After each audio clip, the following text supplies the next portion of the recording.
دنیا کی سب سے پاورفل ملٹریز کی بات کی جائے تو یونائٹڈ اسٹیٹ، یونائٹڈ کنگڈم اور رشیا کا نیم سب سے اوپر آتا ہے۔ اس کے ساتھ ساتھ یہ ملک ٹیکنالوجی اور اکانومی میں بھی باقی ملکوں سے آگے ہیں۔ پھر ایسی کیا وجہ ہے کہ یہ ملک افغانستان جیسے چھوٹے اور کمزور ملک سے الٹے پاؤں بھاگنے پر مجبور ہو جاتے ہیں؟ رشیا، یو ایس اور برٹین کا اس لینڈ لاک کنٹری میں کیا انٹرسٹ ہے؟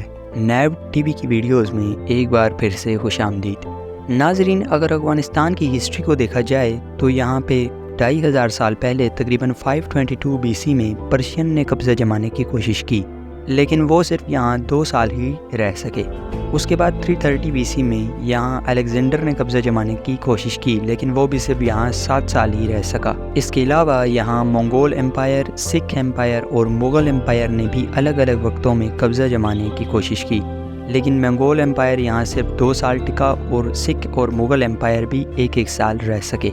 جب برٹشرز نے ایشیا پر قبضہ کرنا شروع کیا تو آج کا فلپائنز، انڈیا، بنگلہ دیش اور پاکستان پر قبضہ کیا، لیکن افغانستان پر مسلسل 3 بار حملہ کرنے کے باوجود بھی بات نہ بنی۔ 1979 میں سوویت یونین یعنی آج کے رشیا نے بھی افغانستان پر حملہ کیا، لیکن 9 سال کی محنت کے باوجود انہوں نے اپنے ٹروپس واپس بلوا لیے۔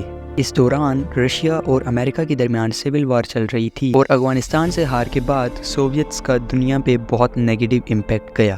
ابھی 12 سال ہی گزرے تھے کہ امریکہ نے افغانستان پر حملہ کر دیا۔ اس جنگ میں نہ صرف امریکہ بلکہ اس کے ساتھ ساتھ تمام نیٹو کنٹریز بھی شامل تھی، جن میں Germany, Poland, Denmark, Finland, UK، Italy اور 13 الگ پاورفل کنٹریز تھی، اور دوسری طرف افغانستان اکیلا ہی اس جنگ کو لڑ رہا تھا۔ افغانستان کے خلاف یہ جنگ 20 سال تک چلی، لیکن کوئی کامیابی نہ مل سکی، اور آخرکار امریکن فورسز کو بھی 20 سال کے بعد یہاں سے نکلنے کے لیے طالبان کے ساتھ ڈیل سائن کرنی پڑی۔ ایکسپرٹس کا کہنا ہے امریکن فورسز اپنی اس 20 سالہ جنگ میں افغانستان پر صرف 15% ہی قبضہ کر پائی تھی۔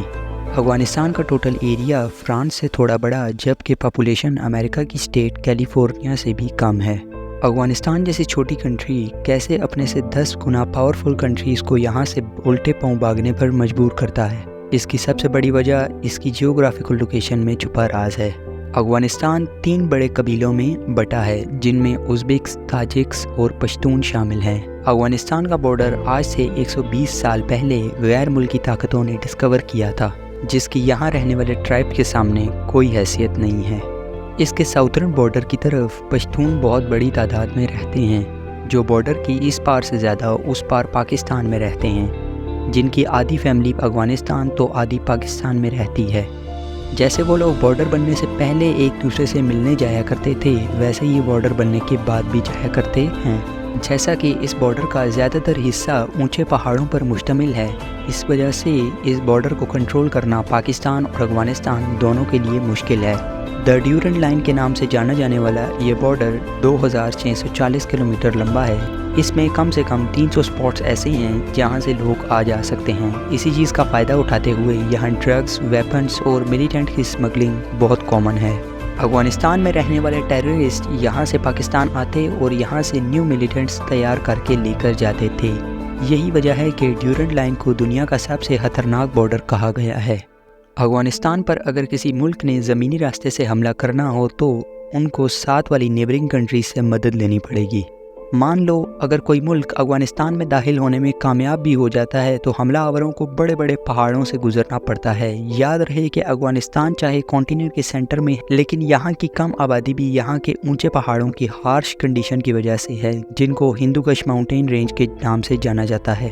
یہ رینجز اتنی اونچی اور اتنی خطرناک ہیں کہ یہاں سروائیو کرنا قریب امپاسبل ہے۔